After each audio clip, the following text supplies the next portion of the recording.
قد يراك البعض تقيا، وقد يراك آخرون مجرما، وقد يراك آخرون كذا أو كذا أو كذا، لكن الحقيقة أنك أنت أدرى بنفسك. السر الوحيد الذي لا يعلمه غيرك هو سر علاقتك بربك. فلا يغرنك المادحون ولا يضرنك القادحون، لأن الحقيقة تقول: بل الإنسان على نفسه بصيرة. من خطورة العيش بين الطاعة والمعصية أنك لا تدري في أي فترة منهم ستكون الخاتمة. افعل الطاعة إخلاصا لا تخلصا، وحافظ على النفل تقربا لا تكرما، فأنت والله أحوج للطاعة، وربك سبحانه غني عنها.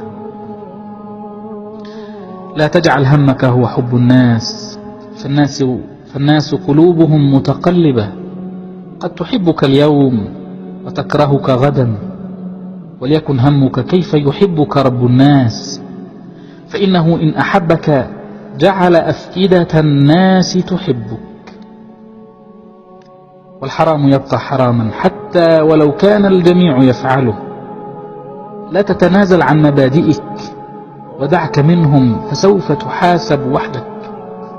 إذا استقم كما أمرت لا كما رغبت. اجعل لنفسك خبيئة وسريرة لا يعلمها إلا الله، فكما أن ذنوب الخلوات مهلكات، فكذلك حسنات الخلوات منجيات.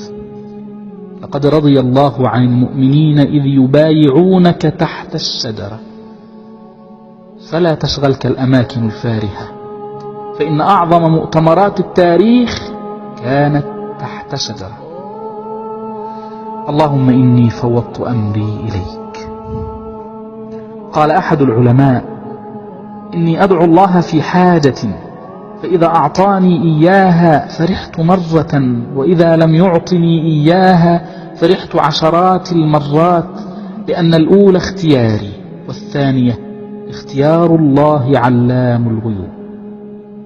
جميلة هي الثقة برب العباد، والله يعلم وأنتم لا تعلمون. تلك إجابة شافية لقولنا: لماذا يحدث ذلك لي؟ لأن الله يعلم ونحن لا نعلم. خروج بعض الناس من حياتك أو دخولهم إليها رحمة من ربك، رحمة لا ندركها إلا مع الوقت. الأعوام تغير الكثير، إنها تبدل تضاريس الجبال، فكيف لا تبدل شخصيات البشر؟